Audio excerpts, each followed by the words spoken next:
आप देख रहे हैं जी सलाम। सऊदी सहाफी जमाल खाशोगी कत्ल मामले में अमेरिकी सदर डोनाल्ड ट्रंप ने अब तक का सबसे सख्त बयान दिया है। उन्होंने कहा है कि खाशोगी का है।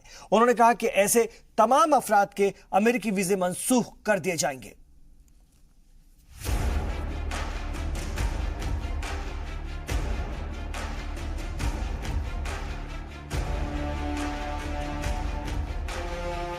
सऊदी सहाफी जमाल खाशोगी के गायब होने और फिर कत्ल की वारदात को 3 हफ्ते गुजर चुके हैं।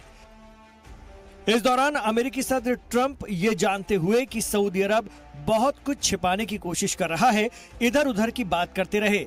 लेकिन पहली बार ट्रंप ने सख्त बयान दिया है। उन्होंने इशारों इशारों में कहा है कि अगर प्रिंस मोहम्मद बिन सलमान हुकूमत का काम देख रहे हैं तो उन्हें जमाल खाशोगी के कत्ल के बारे में इल्म होगा। ट्रंप ने कहा कि खाशोगी का कत्ल सच पर पर्दा डालने की तारीख की बदतरीन कोशिश है। अमेरिकी सदर ने कहा कि इस कत्ल के पीछे जो भी है उसे खामियाजा भुगतना होगा।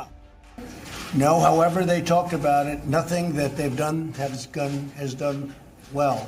It certainly has not been spoken of properly. They did the wrong thing in even thinking about the idea. They certainly did a bad job of execution, and they certainly did a bad job of talking about it or covering it up, if you'd like to say that. But I would say it was a total fiasco. Trump के बाद अमेरिकी वजीर खारजा Mike Pompeo ने कहा कि America खाशोगी कत्ल case में मुलविस लोगों को सजा देगा। जिन 21 मुश्तबा अफराद की इस मामले में गिरफ्तारी हुई है, उनका वीजा अमेरिका रद्द कर रहा है। जब पोम्पियो से पूछा गया कि क्या प्रिंस मोहम्मद बिन सलमान की सफाई पर अमेरिका यकीन करेगा, इस सवाल के जवाब में पोम्पियो ने कहा कि अमेरिका उस पर यकीन करेगा जो उसे नजर आएगा। The State Department will continue to seek all relevant facts, consult with Congress, and work with other nations and work to hold accountable those responsible for the killing of Jamal Khashoggi. We have identified at least some of the individuals responsible, including those in the intelligence services, the royal court, the foreign ministry, and other Saudi ministries who we suspect to have been involved in Mr. Khashoggi's death. We are taking appropriate actions, which include revoking visas, entering visa lookouts, and other measures. We're making very clear that the United States does not tolerate this kind of ruthless action to silence Mr. Khashoggi, a journalist, through violence. इससे कबल तुर्की के सदर Tayyab Erdogan ने parliament से खिताब में कहा कि सहाफी खाशोगी की मौत एक प्री प्लान मर्डर था। उन्होंने कहा कि तुर्की के पास इस बात के पक्के सबूत हैं कि 2 अक्टूबर को खाशोगी के कत्ल से पहले उनके साथ बर्बरता की गई थी।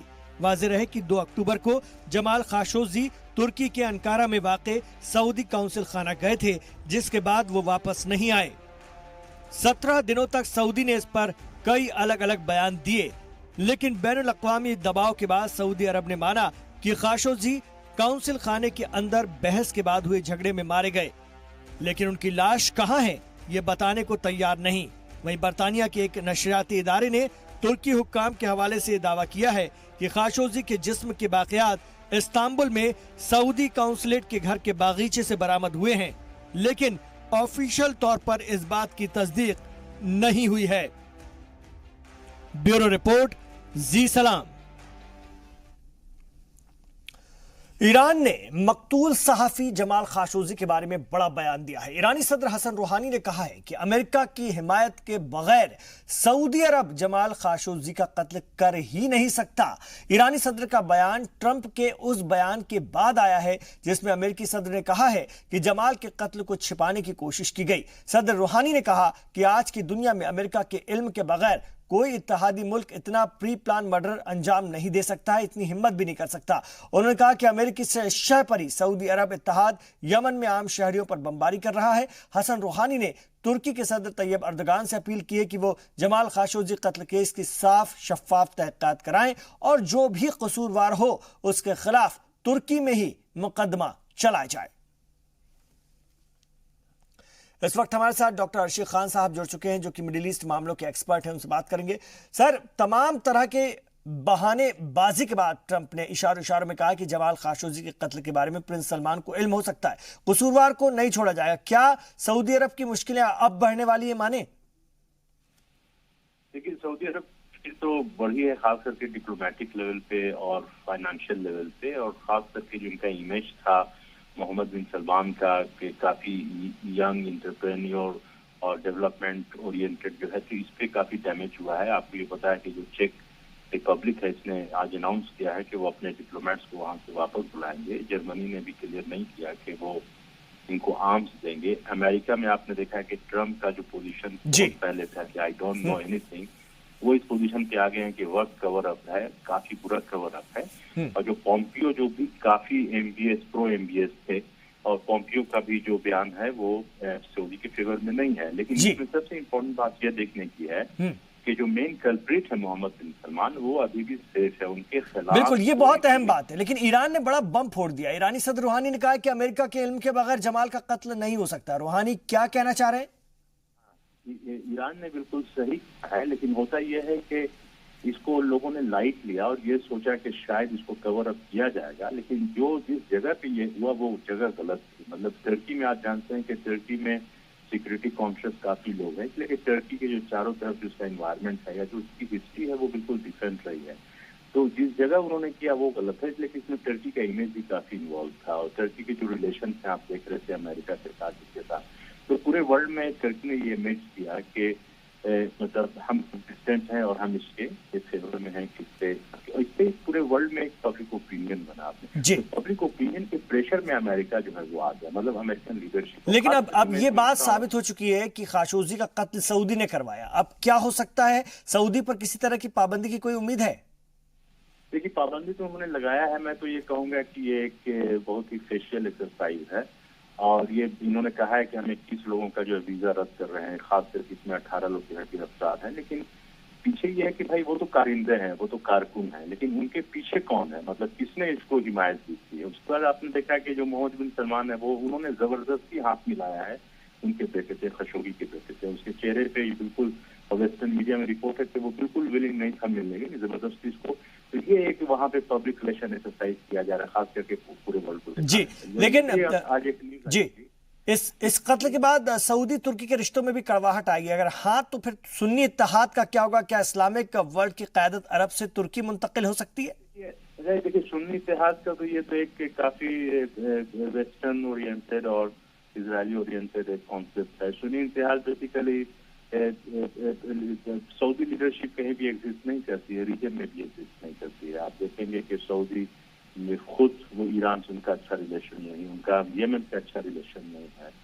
खुद मतलब उनकी बड़ी अच्छी छवि नहीं। आपने देखा होगा कि 1 साल पहले जो लेबनान के जो प्राइम मिनिस्टर थे उसको उन्होंने होस्टेज बना दिया था, आपको याद होगा, हरीरी को। तो टर्की का इमेज है, टर्की एक सुन्नी वर्ल्ड को रिप्रेजेंट करता है, लेकिन इनका जो सुन्नी वर्जन है सऊदी का, ये काफी एंटी शिया है। लेकिन जो टर्की का वो एंटी शिया नहीं है। बहुत अहम बात। बहुत शुक्रिया आपका इस पूरी जानकारी के लिए, बातचीत के लिए। उधर बरतानिया की वजीर आजम थेरेसा मे ने कहा है कि सऊदी सहाफी जमाल खाशोगी के कत्ल के मामले में सऊदी अरब जो सफाई पेश कर रहा है उस पर यकीन करना मुश्किल है। ब्रिटिश पार्लियामेंट से खिताब करते हुए उन्होंने कहा कि सऊदी और तुर्की हुक्काम को इस मामले में शफाफियत से जांच करनी चाहिए। बरतानवी पीएम ने कहा कि इस कत्ल केस में जिन लोगों का भी नाम सामने आ रहा है, बरतानिया उन पर पाबंदी लगाने का ऐलान करता है। We condemn the killing of the journalist Jamal Khashoggi in the strongest possible terms. And after his disappearance, we made clear that Saudi Arabia must cooperate with Turkey and conduct a full and credible investigation. The claim that has been made that Mr. Khashoggi died in a fight does not amount to a credible explanation. So there does remain an urgent need to establish exactly what has happened in relation to this. The Foreign Secretary, the Foreign Ministers and our Ambassador have been making our position very clear to the Saudi Arabians. I myself expect to speak to King Salman later today, and I can update the House that no minister or official is attending the investment conference in Saudi Arabia, and my Right Honourable friend, the Home Secretary, is taking action against all suspects to prevent them entering the UK. And if these individuals currently have visas, those visas will be revoked today. Japan के वजीर आजम Shinzo Abe ने शाम में अगवाशुदा जापानी सहाफ़ी की रिहाई पर खुशी का इजहार किया है। इन जापानी सहाफ़ी को शामी शिद्दत पसंदों ने तकरीबन 3 साल कैद रखने के बाद रिहा किया है। जापानी सहाफ़ी जुम्पई यासुदा जून 2015 में शाम में दाखिल हुए थे और उसके कुछ दिनों बाद ही वो जंगजुओं के हत्थे चढ़ गए। इस वक्त ये सहाफी तुर्क शहर अंताकिया में मकामी इमिग्रेशन हुक्काम की तहवील में। जापानी हुकूमत को यासुदा की रिहाई की इत्तला कतरी हुक्काम ने दी थी। टोक्यो हुकूमत ने इस सहाफी की रिहाई पर तुर्की और कतर की कोशिशों का शुक्रिया अदा किया है। जापानी हुकूमत ने इस बात से इनकार किया कि सहाफी की रिहाई के बदले कोई तावान अदा किया गया है। आप देख रहे हैं वर्ल्ड न्यूज और इस वक्त एक बड़ी खबर आ रही है। अमेरिका के साबिक सदर बराक ओबामा और साबिक वजीर खारजा हिलरी क्लिंटन के घर पर मुश्तबा पैकेट बरामद हुआ है। सेक्रेटरी सर्विसेज ने इस पैकेट में धमाकाखेज अशिया होने की बात कही है। जांच एजेंसी ने कहा है कि मैनहट्टन के सबर्ब वेबचेस्टर में क्लिंटन के घर पर एक पैकेट मिला है, वहीं दूसरा पैकेट वॉशिंगटन में ओबामा के घर पर मिला है। सीक्रेट सर्विस ने अपने एक बयान में बताया कि ये पैकेट मेल बॉक्स में मिले हैं। मेल की रूटीन जांच के दौरान ये बम पैकेट में बरामद किए गए। ये पैकेट उन लोगों ने रिसीव नहीं किया था जिन्हें ये भेजा गया था। ओबामा और हिलरी को कोई खतरा नहीं है, ये भी कहा गया है। तो बड़ी खबर, अमेरिका में एक बार फिर कहीं ना कहीं दहशत गर्दाना सरगर्मियां बढ़ने का खदशा। जी हां, बड़ी खबर, अमेरिका के साबिक सदर बराक ओबामा और साबिक वजीर खारजा हिलरी क्लिंटन के घर पर मुश्तबा पैकेट बरामद हुआ है। सेक्रेटरी सर्विसेज ने इस पैकेट में धमाकाखेज अशिया होने की बात कही है। जांच एजेंसी ने कहा है कि मैनहट्टन के सबर्ब वेबचेस्टर में क्लिंटन के घर पर एक पैकेट मिला है।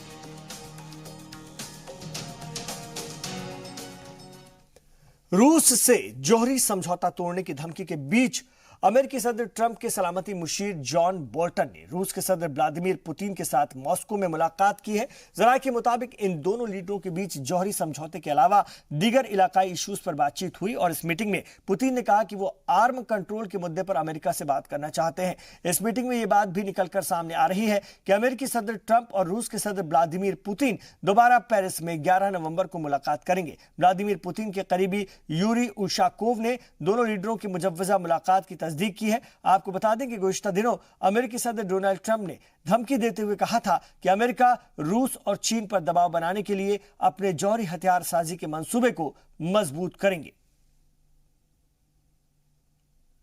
We may, it's being discussed right now, Mike Bolton, as you know, is in Russia, talking about various things, including the whole nuclear situation, where we were not treated well for many years. This should have been done a long time ago. And I think something good could come out of that. And I very well meet with, I think we probably will. It hasn't been set up yet, but it probably will be. America ने एक बार फिर दहशतगर्दों के साथ नरमी बरतने को लेकर पाकिस्तान को इंतबाह दिया है। अमेरिका के वजीर खारजा माइक पोम्पियो ने कहा कि पाकिस्तान से साफ लफ्जों में कहा गया है कि वो अफगानिस्तान में दहशतगर्दी पर लगाम लगाए। अमेरिका का कहना है कि पाकिस्तान अफगानिस्तान और भारत को निशाना बनाने के लिए अब भी दहशतगर्दों से रिश्ते रख रहा है। पोम्पियो से जब अफगान इंतखाबात में पाकिस्तान के रोल के बारे में पूछा गया तो उन्होंने कहा कि अमेरिका को उम्मीद है कि पाकिस्तान दहशतगर्दों को अपने मगरबी सरहद पर महफूज ठिकाने मुहैया नहीं कराएगा। अमेरिकी वजीर खारजा ने साफ कहा कि अगर पाकिस्तान ऐसा नहीं करता है तो उसे जवाबदेह ठहराया जाएगा। वाज़ेह है कि अमेरिकी सदर ट्रंप ने पिछले महीने पाकिस्तान को दी जाने वाली फौजी इमदाद में $30 करोड़ की कटौती की थी। We made clear that the U.S. policy with respect to South Central Asia has not changed, that our expectation is that Pakistan will not provide safe harbor to terrorists on their western border. We couldn't have made that message any more clear, and that Pakistan will be held to account if they don't achieve that, if they're not sincere in that effort. We don't believe we can get to the place that everyone wants, right? Everyone wants a reconciliation in Afghanistan, and to achieve that, you can't have a safe harbor for Taliban, for Haqqani, and for others inside of Pakistan. The Pakistani government knows that that's our view, and this administration has already made significant efforts to hold them accountable, and we hope that they'll achieve the goal that we've set out for them. उधर America और खलीज के 6 मुल्क की इत्तेहाद जिनमें Saudi अरब भी शामिल है 9 अफराद के खिलाफ पाबंदी का ऐलान किया गया है जो कि तालिबान के हामी या सहूलतकार हैं, जिन्हें खास तौर पर पाबंदी लगा दी गई। इन अफराद पर इनमें 2 पाकिस्तानी, 5 तालिबान कमांडर जबकि 2 का ताल्लुक पासदारान इनकलाब ईरान की अल कुद्स फोर्सेस से है। माशी बहरान से जूझ रहे पाकिस्तान को सऊदी अरब से बड़ा सहारा मिला है। सऊदी अरब ने पाकिस्तान को 1 साल के लिए फाइनेंशियल सपोर्ट के तौर पर $3 अरब देने और मुल्क में तेल दरामद के लिए $3 बिलियन तक का कर्ज देने का ऐलान किया है। सियासी माहिरीन का कहना है कि $6 बिलियन की कुल रकम मिलने से पाकिस्तान को आलमी मालियाती इदारे यानी कि IMF पर इन्हिसार कम होगा। सऊदी अरब के साथ यह समझौता सिर्फ इसलिए हुआ है क्योंकि पाकिस्तान के वजीर आजम इमरान खान ने सऊदी सरमायाकारी कॉन्फ्रेंस में हिस्सा लिया। आपको बता दें कि इस्तांबुल में सऊदी काउंसिल खाने में सहाफी जमाल खाशोगी के कत्ल के बाद कई मुल्कों के लीडरों ने इस कॉन्फ्रेंस में शिरकत करने से इनकार कर दिया था। आपको बता दें कि इमरान खान IMF के कर्ज को कम करने के लिए अपने सभी इत्तेहादी मुल्कों से माशी मदद की अपील कर रहे हैं। अक़वाम मुत्तहिदा ने आगाह किया है कि यमन एक खतरनाक कहत साली के मुहाने पर खड़ा है। अक़वाम मुत्तहिदा में ह्यूमैनिटेरियन चीफ मार्क लोकाक ने कहा है कि यमन पर कहत साली का खतरा मंडला रहा है और सलामती काउंसिल के से खिताब करते उन्होंने कहा कि एक तरफ यमन ने सूखा पर कहा है कि वो दूसरी तरफ खाना जंगी के सबब बुनियादी ढांचा तबाह हो गया है। आम लोगों को खाने और पीने की चीज़ें और दवाइयाँ नहीं मिल पा रही हैं। उन्होंने तमाम मुश्किल से ममालिक से अपील की कि वो ज़रूरतमंदों तक खुराक और बुनियादी ज़रूरतों से मुताल्लिक मदद पहुँचाएँ। अक़वाम मुत्तहिदा का कहना है कि खाना जंगी में शामिल सभी फरीक बैनुल-अक़वामी कानून की खिलाफ वर्जी कर रहे हैं। On 21 September, I warned you that we were losing the fight against famine in Yemen. Since then, the situation has got worse. That's why, as required in Security Council Resolution 2417, which you adopted in May this year, we issued the White Note circulated late last week. In line with our obligations under your resolution, my briefing today focuses on the risk of famine. यूरोपीय union के सदर Donald tusk ने उम्मीद जाहिर की है कि नवंबर तक ब्रेक्जिट मसले को कोई हल निकल सकता है। टस्क ने यूरोपीय पार्लियामेंट से खिताब में कहा कि अगर उनके मुज़ाकरातकार मिशेल बार्नियर ने ब्रेक्जिट मुज़ाकरात में वाज़ेह पेशरफ्त का इशारा दिया तो बरतानिया की यूरोपीय यूनियन से इनखला की डील पर दस्तखत की समिट 17 और 18 अक्टूबर को तलब की जा सकती है। टस्क ने वाज़ेह किया कि वो हर वक्त ऐसी समिट बुलाने के लिए तैयार हैं।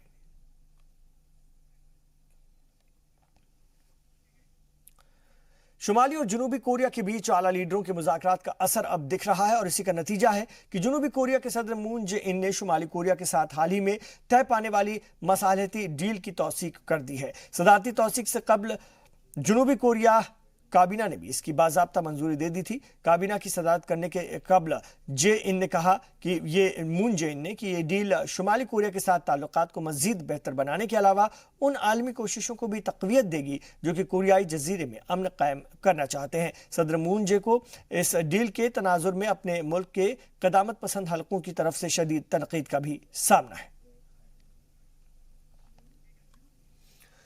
इटली के एक मेट्रो स्टेशन में एस्केलेटर के चलते चलते अचानक फंस जाने की वजह से हुए हादसे में 20 से ज्यादा लोग जख्मी हो गए हैं। इनमें से एक शख्स की हालत नाजुक है।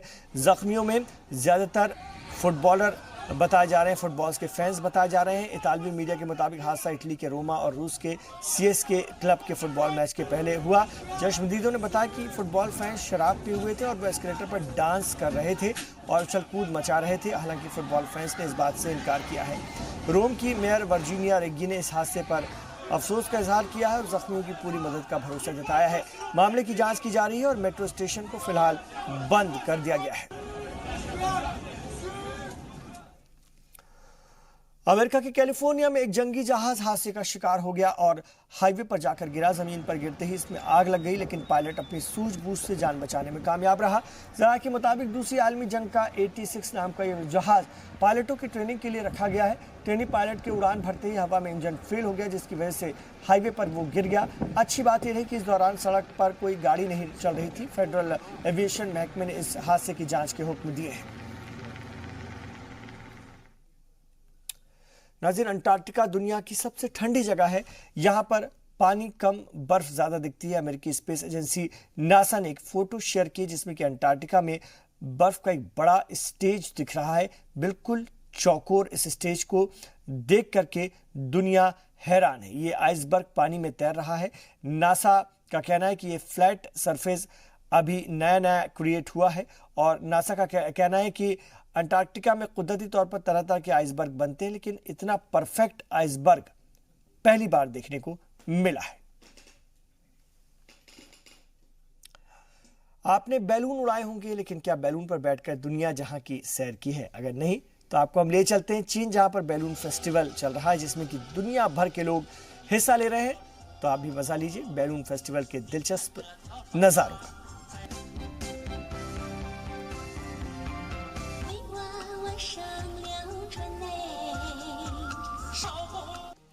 तो इन तमाम खबरों पर हमारी नजर बनी हुई है। आप देखते रहिए जी सलाम।